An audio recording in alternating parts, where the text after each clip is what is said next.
ओम शांति। आज 5 मार्च 2022 दिन शनिवार की साकार मुरली।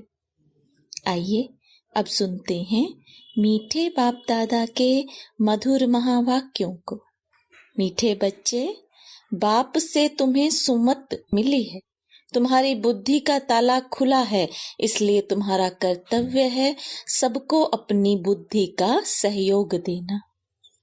प्रश्न: संगम युग पर तुम बच्चों के अंदर कौन सी आशा उत्पन्न होती है जो बाप ही पूरी करते हैं? उत्तर: संगम पर तुम बच्चों में स्वर्ग जाने की आस उत्पन्न होती है। पहले कभी सोचा भी नहीं था कि हम कोई स्वर्ग में जाएंगे, अभी यह नई आस उत्पन्न हुई है। यह आस एक बाप ही पूरी करता है। यह आस पूरी होने के बाद फिर कोई आस नहीं रहेगी। गायन भी है, अप्राप्त नहीं कोई वस्तु देवताओं के खजाने में। गीत: आखिर वह दिन आया आज। ओम शांति। सभी भक्तों के लिए जरूर कोई दिन आना है। सब भगवान को ही याद करते हैं, बाकी सभी हैं सीताएं भक्तियां, सभी दुखी हैं। याद करते करते आखिर वह दिन आता है जबकि बाप आकर हाथ पकड़ते हैं। उनको खिवैया, बागवान, पतित पावन भी कहा जाता है। अब बच्चे जानते हैं हमने एक का हाथ पकड़ा है, नास्तिक से आस्तिक बने हैं। बाप ने बच्चों को अपना परिचय दे अपना बनाया है वर्षा देने के लिए। बाप से ही वर्षा मिलता है ना। अब यह है बेहद का बाप, परम पिता, इसलिए सब बच्चे जो भक्त हैं वे सब उनको याद करते हैं, परंतु यह बात भक्त नहीं समझते। कितना धूमधाम से बाजे गाजे बजाते तीर्थों पर जाते हैं, कुंभ के मेले लगते हैं, वेद शास्त्र आदि पढ़ते हैं। यह सब है भक्ति मार्ग की सामग्री। इसलिए भगवान को याद करते हैं कि वह आकर इस दुर्गति से छुड़ाए। पुकारते रहते हैं, परंतु बाप का किसी को पता नहीं। जिसको बाप का पता ना हो वह जैसे बच्चा ही नहीं। बाप को ना जानने कारण, नास्तिक बनने कारण दुख ही दुख है। बाप का बच्चा बनने से सदा सुख ही सुख है। बाप है स्वर्ग का रचयिता, वहां सभी तो नहीं चलेंगे, लिमिटेड नंबर ही आएंगे बाप से वर्षा लेने। बाकी सब धर्म वाले मुक्ति का वर्षा लेने आते हैं। लेना सबको बाप से ही है। बाप कहते हैं, अभी मैं तुमको सहजते सहज बात समझाता हूं, बस मुझ अपने बाप को याद करो। और यह बाप ही समझाते हैं कि 5000 वर्ष पहले भी तुम मिले थे, हर 5000 वर्ष के बाद मिलते रहेंगे।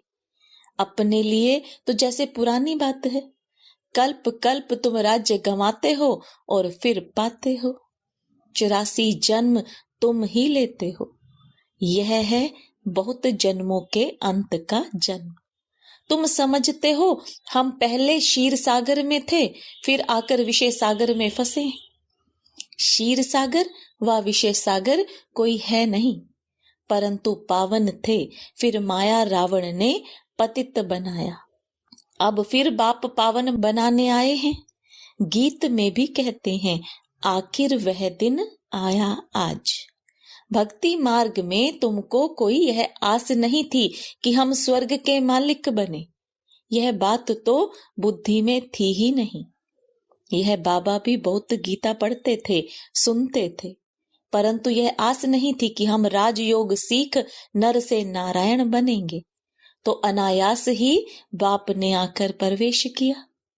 बाबा कहते हैं, मैं अब तुम्हारी स्वर्ग की आस पूर्ण करने आया हूं। अब स्वर्ग में चलने की आस बुद्धि में धारण करो। स्वर्ग का रचयिता है बाप। वह बहुत सहज रीति बैठ समझाते हैं। हाँ, काम महाशत्रु है, यह तो सन्यासी भी कहते हैं, इसलिए घर बार छोड़ देते हैं। वह तो हुई 1-2 की बात।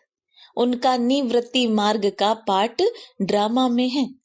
है तो वह भी भगत, गॉड फादर कहते हैं, लेकिन वह कौन है यह नहीं जानते। फिर कहते हैं भज राधे गोविंद। किसको भजे? कृष्ण का नाम, फिर गोविंद रख दिया है। जो सुना है वह लिख दिया है, भला गोविंद किसको कहें? गौओं को चराने वाला, मुरली सुनाने वाला तो एक बाप ही है भी ह्यूमन गौ की बात।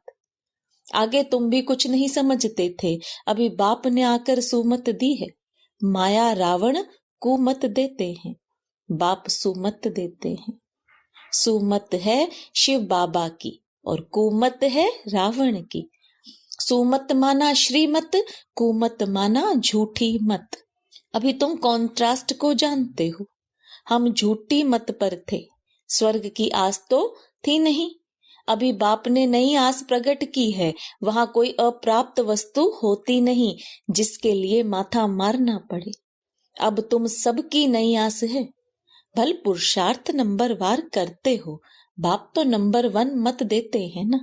कहते हैं यह तो ऐसा है जो ब्रह्मा भी उतर आए तो भी उनकी मत नहीं लेंगे।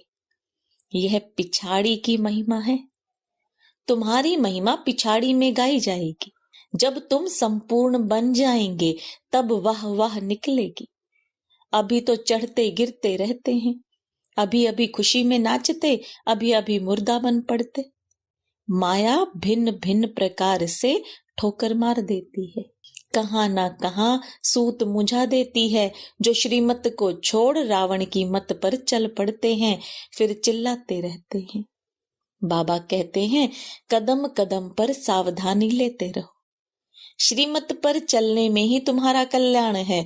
तुम्हारे अंदर बाप ने ही आस प्रकट की है ना कि श्रीमत पर चलने से यह लक्ष्मी नारायण जैसा बनेंगे। जैसे यह ब्रह्मा बनते हैं ऐसे तत्त्वम, यह बात तो भूलो मत। परंतु माया ऐसी है जो श्रीमत लेने का चांस ही नहीं देती, कहाँ ना कहाँ उल्टा काम करा देती है। करके फिर पीछे आकर कहेंगे बाबा हम यह काम कर बैठे, टाइम नहीं मिला जो राय लेवें। अब क्या करें, माया ने तुमको थप्पड़ मारा, इसमें बाप क्या करेंगे। हर बात में कदम कदम पर बड़ी सावधानी चाहिए। सन्यासी कभी नहीं कहेंगे स्त्री पुरुष इकट्ठे रह पवित्र रह सकते हैं, इसमें युक्तियां बहुत हैं। ब्रह्मा कुमार कुमारी कहलाना कितनी बड़ी युक्ति है। तुम बच्चे ब्राह्मण ब्राह्मणियां बनते हो तो कहाँ कुल को कलंक नहीं लगाना। बहन भाई का नाता कभी उल्टा नहीं होता। लो नहीं जो बहन भाई आपस में शादी करें, यहाँ तो सब भाई बहन हो जाते हैं। इस पर वो लोग हंसते हैं कि यह फिर कहाँ का रिवाज है, यह तो है ही नहीं बात। ऐसी राय कभी कोई दे ना सके।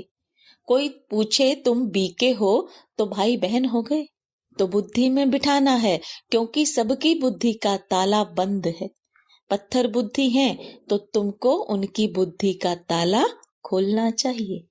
ढेर के ढेर सेंटर्स हैं, उनमें सभी अपने को ब्रह्मा कुमार कुमारी कहलाते हैं, तो भाई बहन ठहरे ना। वह क्रिमिनल असॉल्ट कर ना सके, इम्पॉसिबल है। यह तो नई रचना है ईश्वर की। वह कहते हैं गीता में तो कभी सुना नहीं है। बाप कहते हैं यह तो मैं तुमको सिखलाता हूँ, फिर तो न शिव बाबा होगा न बीके होंगे। यह ज्ञान प्राय लोप हो जाएगा, फिर कहाँ सुन सकेंगे। अभी मैं तुमको राजयोग सिखला रहा हूँ। जब राजधानी की स्थापना पूरी हो जाएगी तो फिर यह सब खल्लास हो जाएगा। पांडवों ने राजधानी स्थापन की, यह भी शास्त्रों में नहीं है। देवताएं तो थे पावन दुनिया के मालिक, दैत्य हैं पतित दुनिया के। इन्हों की फिर आपस में लड़ाई कैसे लग सकती। स्वर्ग से नरक में लड़ाई करेंगे क्या। अच्छा भला असुरों और देवताओं की लड़ाई कैसे लगी। जरूर संगम होना चाहिए। वह अपना लश्कर ले आकर लड़ाई करें, हिसाब ही नहीं बैठता। जहां असुर है वहां देवता कोई है नहीं, और जहां देवताएं हैं वहां असुर नहीं, तो फिर लड़ाई कैसे लग सकती। कौरवों पांडवों की लड़ाई भी लग न सके। जो श्रीमत पर चलते हैं वह कभी किसी को लड़ाएंगे कैसे? लड़ाने वाले हैं मनुष्य। बाप लड़ने व जुआ खेलने की छुट्टी नहीं दे सकते। पांडव कोई मूर्ख थोड़े ही थे जो जुआ खेलेंगे व आपस में लड़ेंगे। बाबा ने समझाया है कि यह बाबा का रुद्र ज्ञान यज्ञ है। अबलाओं पर अत्याचार बहुत होते हैं, विष के लिए कितना तंग करते हैं। बोलो, भगवान कहते हैं काम महाशत्रु है, इस पर विजय पाने से तुम स्वर्ग में आ जाएंगे। ऐसे ऐसे समझाने से बहुत जीत भी पाते हैं। फिर उनको देवी कह पूजते हैं, मदद भी मिलती है। मनुष्य तो सुनकर डर जाते हैं कि स्त्री पुरुष इकट्ठे रहते पवित्र रहे। यह हो नहीं सकता। कहते हैं जरूर कुछ जादू है। ऐसे सत्संग में कभी नहीं जाना। शुरू में बच्चियां भागी तो वह नाम हो गया है। भट्ठी जो बनी तो जरूर भागे होंगे ना। बांधेलियों को बहुत राय मिलती है, इसमें बहादुरी भी चाहिए। गरीब तो समझेंगे कोई हर्जा नहीं, इसके कारण हम स्वर्ग की राजाई क्यों गंवाएं? यह घर से निकाल देंगे। अच्छा, हम जाकर बर्तन मांजेंगी, झाड़ू लगाएंगी। बड़े घर वाले तो ऐसे छोड़ ना सके। शुरू में तो बच्चियों का पाठ था, गरीबों के लिए बहुत सहज है। बाबा कहते हैं बाबा के पास आएंगे तो पहले झाड़ू आदि लगाना सब करना पड़ेगा। माया के तूफान भी जोर से आएंगे। बच्चे याद पड़ेंगे, इसलिए खबरदारी चाहिए। पहले नष्टो मोहा बनो तब है बात। शिव बाबा को मत देनी पड़ती है। ज्ञान मिला है, कपड़ा कैसा भी पहनो हर्जा नहीं है। बाप तुम्हें नैनों पर बिठाकर स्वर्ग में ले चलते हैं। साजन पिछाड़ी सजनी जाती है तो मटकी में ज्योति जगाते हैं। बाप आते ही हैं सबको गुल गुल बनाकर ले जाने। प्योर तो सभी बनेंगे। पापों का बोझा सिर पर है तो हिसाब किताब अंत में चुकतू कर जाना है। इसके लिए तुम याद में रहने की इतनी मेहनत करते हो, जो नहीं करते वह ऐसे ही थोड़े ही मुक्ति में जाएंगे। कयामत के समय खूब सजा खाकर फिर मुक्ति धाम में चले जाएंगे। आत्मा का तो स्वधर्म है साइलेंस। हम अशरीरी हो बैठते हैं, इन कर्मेंद्रियों से काम नहीं लेते हैं, चुप हो बैठ जाते हैं। परंतु कब तक? आखिरीन कर्म तो करना है ना। साधु संत आदि कोई को भी यह पता नहीं है कि आत्मा का स्वधर्म ही साइलेंस है। सन्यासी लोग शांति को ढूंढने जाते हैं। बाबा कहते हैं शांति तो तुम्हारे गले का हार है। फिर हम जंगल में क्यों जाएं? हम कर्म योगी हैं। बाबा कहते हैं मुझे याद करो तो विकर्म विनाश होंगे। फिर स्वर्ग को याद करो। 63 जन्म भक्ति की घमसान ने हैरान कर दिया। अभी तुमको सब हंगामों से छुड़ा दिया है। बाबा के डायरेक्शन मिलते हैं कि अब अशरीरी बनो, क्योंकि तुमको मेरे पास आना है, फिर तुमको स्वर्ग में भेज दूंगा। इसमें हंगामे की कोई बात ही नहीं। भक्ति मार्ग में तुमने धक्के खाए, सो तो फिर भी खाने पड़ेंगे।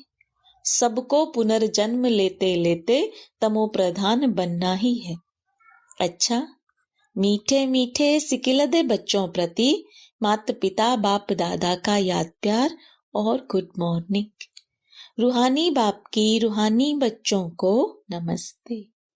रूहानी बच्चों की रूहानी बाप दादा को याद प्यार, गुड मॉर्निंग और नमस्ते।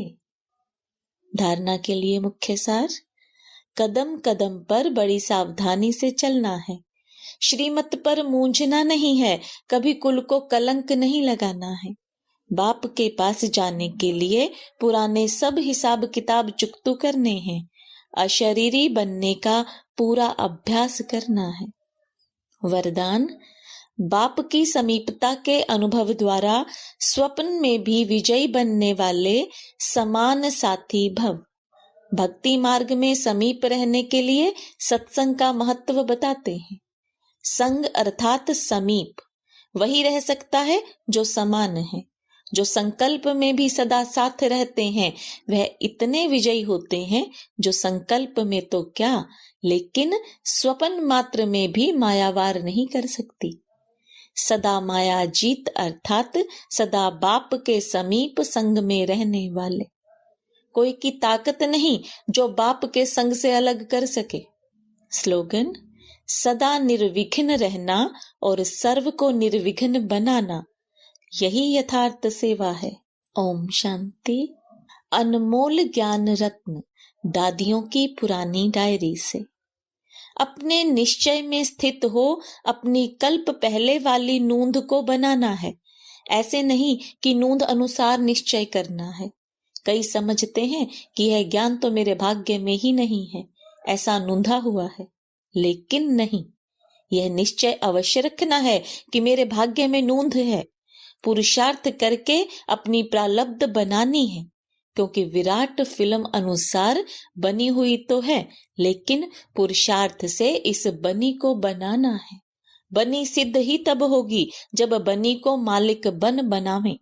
बनी हुई को आगे से ही समझ खड़ा नहीं हो जाना चाहिए, लेकिन पुरुषार्थ से जो प्रारब्ध सिद्ध होती है उनको ही प्रारब्ध समझना चाहिए।